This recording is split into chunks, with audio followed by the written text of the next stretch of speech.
Welcome back to Birds 365. I'm joined by John McMullen, and I'm your guy, Tone Deshields II. And man, so far so good. I think I'm doing all right filling in for Jody Mac. What would you say, John?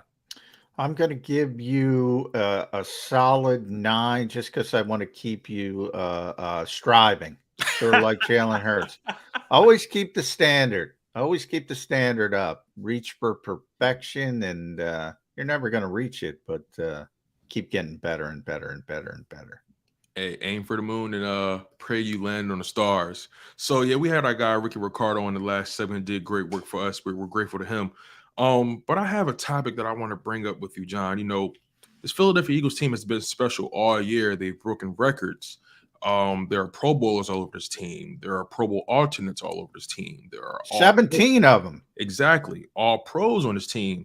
Most notably on the offensive line and in the DB room. We have a potential coach of the year, the most wins in franchise history. A young quarterback who appears to only be getting better and better. But this playoff run, nothing is guaranteed. Everything you've done yesterday means absolutely nothing. And nothing. Everyone is 0-0 at this point in the NFL season going into the playoffs. Now, I say all that to say, who on this roster, in your opinion, and I'm going to make it a little easier, who on this roster offensively and who on this roster defensively, 1-1, who on this roster offensively and defensively has to have a special performance in the playoffs for the Philadelphia Eagles to get where they need to go, not named Jalen Hurts? Um, um, it's funny, and I only laugh at that because my answer is nobody in the divisional round. Like if the Eagles lose the divisional round game, that would be such a disaster for this organization. That's how much better they are than everybody. Then it gets more difficult projecting. As Ricky said, the most likely opponent is San Francisco. Um, Even that isn't as difficult as it would have been. With all due respect to Brock Purdy, who's played tremendously, I say it. I've been saying it for a couple of days now. I can't be scared of Brock Purdy. I just can't.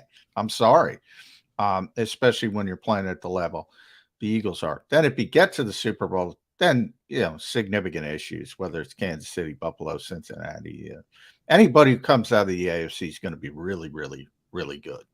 Um, so that would be a very difficult matchup no matter what. Um, but to get to that level to win the Super Bowl, I think you're going to have continued. And I should have mentioned this. I meant to mention it while Ricky was on. Hassan Reddick, defensively, Defensive Player of the Month, another award, another day, another Really? award for the Eagles. He's having a tremendous season. He's got to continue that through the playoffs. Offensively, obviously, you took Jalen Hurts out of the equation. Couldn't make it easy, right? No, yeah, I want to say Lane Johnson because of I don't know how healthy he's going to be, and everything about the playmakers is tied to the quarterback. So if you're taking the quarterback out of the equation, I kind of take the playmakers out of the equation. Fair enough. So to me, it's about Lane Johnson's health, and are we going to see the typical Lane Johnson, or is it going to be a guy severely limited like Jalen Hurts was against the Giants? You brought up Hassan Reddick and the All Pro teams. Well, the NFLPA All Pro teams came out, and I'm not sure if the writers are still coming out with their version. I'm not really sure. I would assume they Yeah, are. we have our version. The voting is going on now. I Okay. forget when it ends, but yeah, the Pro Football Writers have theirs. The AP is the official um, All Pro team. That'll be coming out Friday, I believe.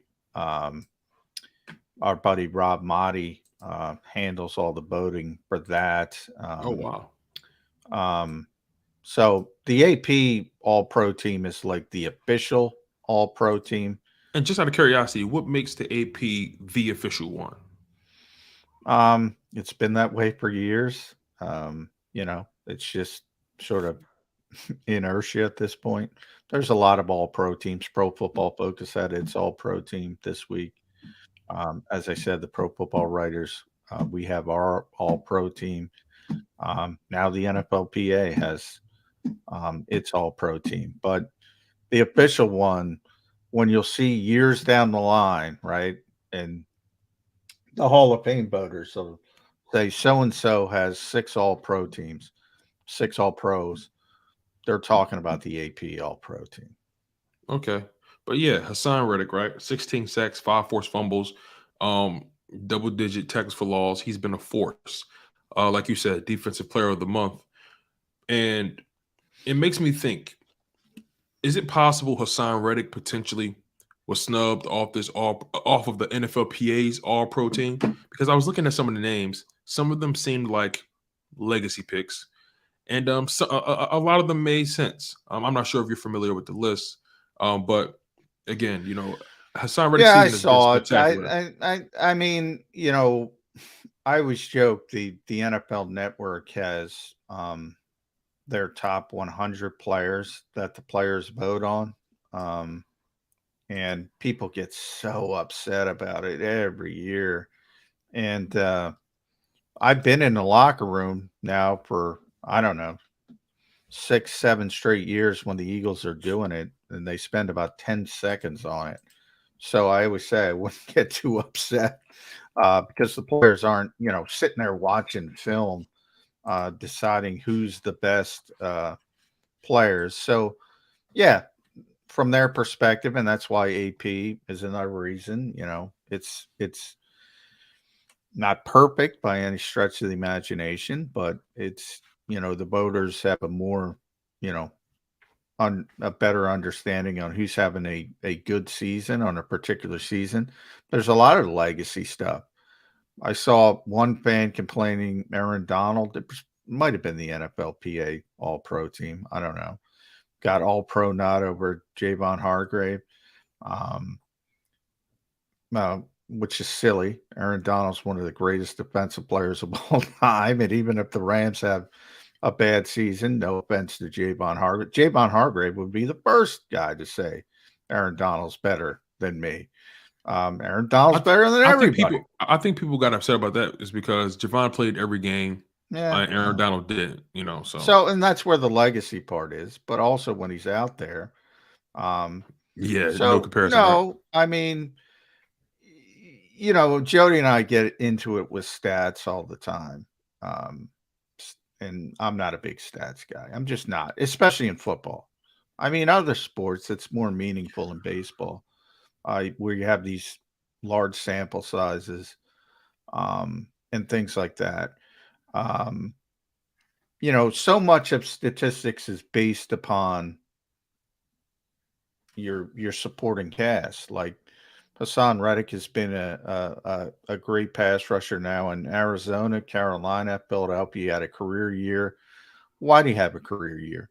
Well, now he's got Brandon Graham and Fletcher Cox and Josh Sweat, and you got to worry about those guys. So, it depends how you gauge it. But if you're gauging it by stats, yeah, it looks like Hassan should be an all-pro. If you talk to people around the league, he's a very good player. Is he as difficult to deal with? I'm going to get in trouble here. Is he as difficult to deal with as Micah Parsons? No, he's not. Yeah, I think with Hassan Reddick, it's one of those things like Hassan Reddick, he's what you call a specialist. He is a pure pass rusher. That's what he does. That's all he should be doing. But when you even consider thinking about dropping him back in coverage, or where you even consider having him out there and run stopping situations, he can become a liability. He's not the biggest body right there. I think he's only about 6'2", maybe 240 pounds. He's not the kind of body you want in run defense, right? Yeah, that dropping back in coverage, that's one of those criticisms. Jonathan Gannon had some fun. There was a bunch of people that didn't understand he was trolling them. when he definitely was. And I don't know how I felt about it, I'll be honest. When he said, yeah, if I didn't drop him back in coverage so much, he'd probably have 25 sacks. And, He It's poked funny he that poked the people. bear on that one, John. You know, he Yeah, poked the it's bear on funny. that one. It's funny that people didn't get the joke. For those who don't know, Hassan has never dropped less in coverage in his career than he has this year.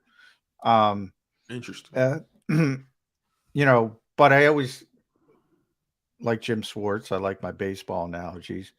If Nolan Ryan is out there, you know, and you're younger, so who's the power pitcher now? Anybody who throws 100, everybody throws 100 now.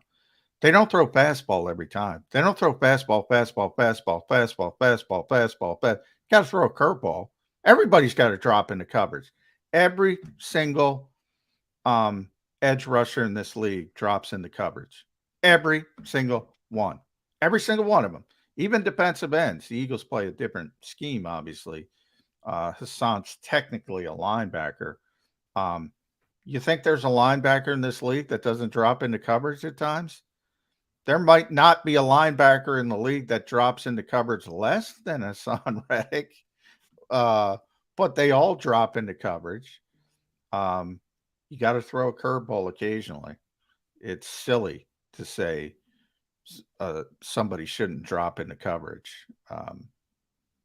That's that's people are going to. That makes it much easier for the quarterback.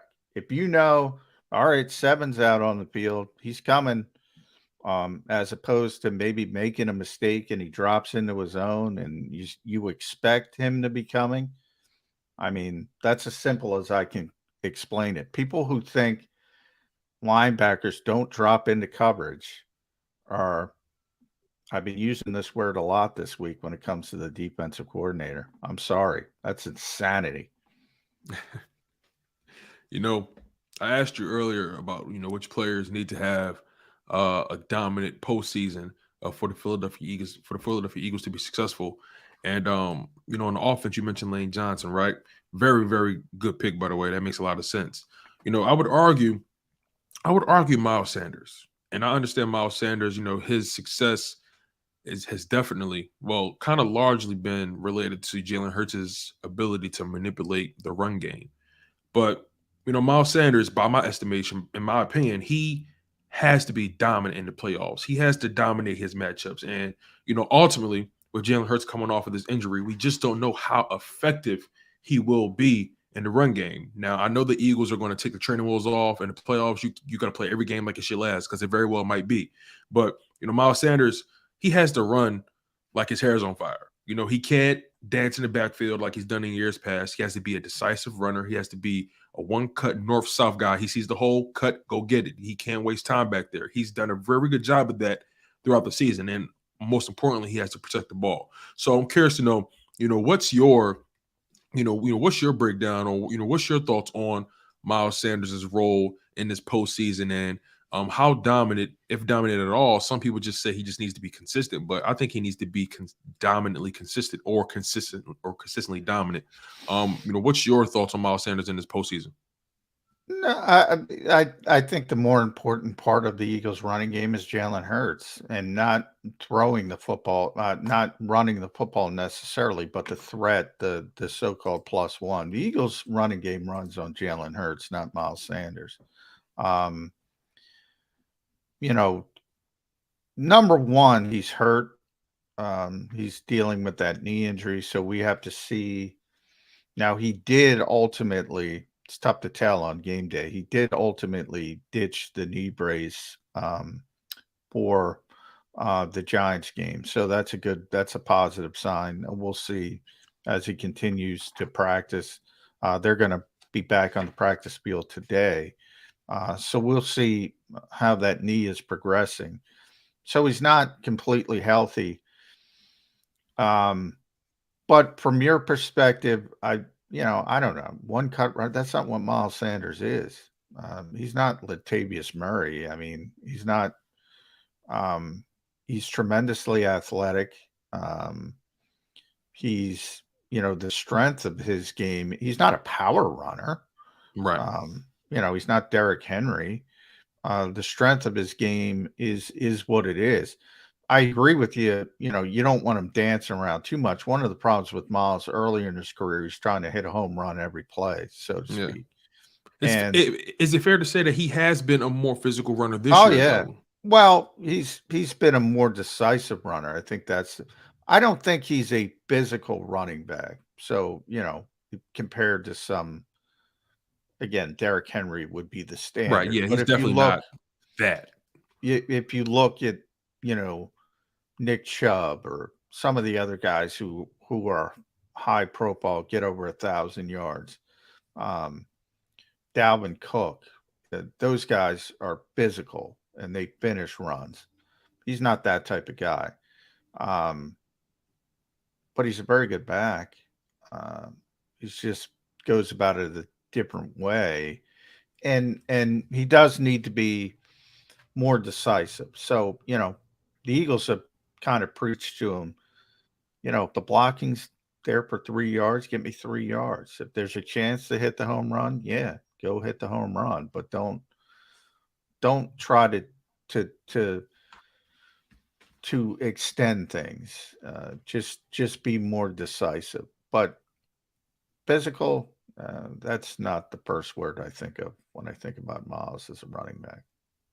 But is it fair to say if Miles Sanders is firing on all cylinders, even with the injury, right? Because in my opinion, 9 times out of 10, he's not coming back. He's not coming back next year. I just don't think they're going to, I don't think they're going to divvy up the money in order to bring him back.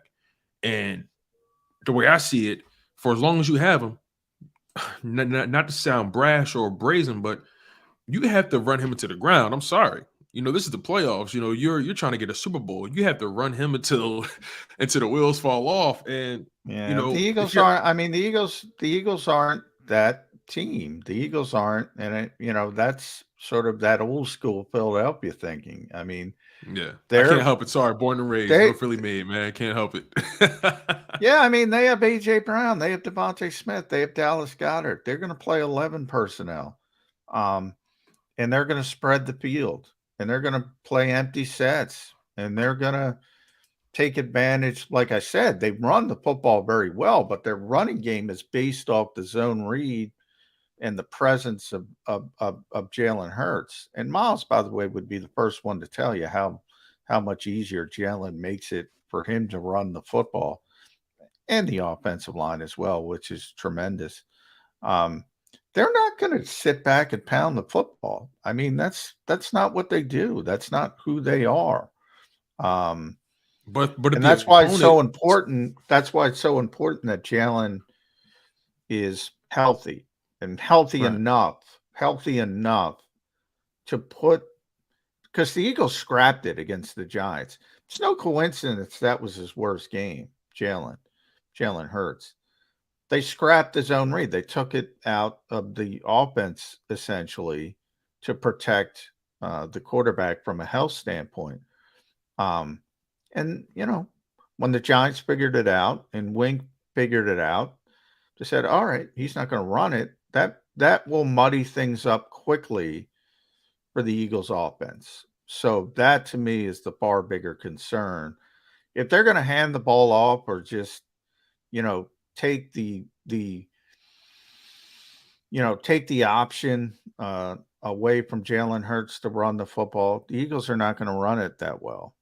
They're just not, because they're not built to line up in an I formation and just run the football. Yeah, I understand what you're saying. Jalen Hurts is the heart of this running game, but I can't help but to think, and we also have a guy Bob Groats in the green room. We're going to be bringing him up very soon. Yeah. But I can't help but to think that if Miles Sanders is firing on all cylinders, if Miles Sanders is hitting the hole, this team is probably unstoppable. Because if you can't stop the running back, and you damn sure can't stop the quarterback from doing his thing, what makes you think you can stop everything else? Well, Doug Peterson, and I could say this now, one of my favorite moments of the Doug Peterson era uh, was about Mac Hollins. And I'm not comparing Miles. Miles is a very good football player, but Doug said behind the scenes before he said it in front of the camera, he was getting criticism. They went through the stretch where Miles was a starting receiver. excuse me, Matt Collins was a starting receiver, but he was more of a blocker. And people were saying, Matt Collins doesn't get any targets. Why doesn't Matt Collins get any targets? And Doug said, he's a sixth stinking option. Why am I drawing up plays for Matt Collins? You guys would kill me if I was drawing up plays. And then he kind of said it in front of the camera, so I could say it now. Again, A.J. Brown, Devonta Smith, Dallas Goedert. The Eagles' best players on offense are not Miles Sanders. He's a great player. He's a very good player, and it talks to the depth. But I gotta get the football to those guys first. I gotta get the football to those guys first, and that's why the Eagles play the way they play. Hey, I can't argue with that. You guys are locked in on Birds 365. Make sure you smash that like button. It really goes a long way in the algorithms. It really helps the YouTube channel, JAKIB Sports. It really helps the content really get to all the masses. We're trying to go global, you guys. And the more you smash this like button, the more you're engaged, the better the content will flow downstream. And we appreciate you guys for locking in all on the content. Next up, we have Bob Groats. Bob the Hammer Groats, sports writer for the Delco Times, co-host of the Pro Football Report on WBCB on 1490 AM and WIP. Man, all his opinions are his, like he makes it known. So again, you guys are locked in on Birds 365. Looking forward to hearing what Bob Groats has to say. Keep it locked, you guys.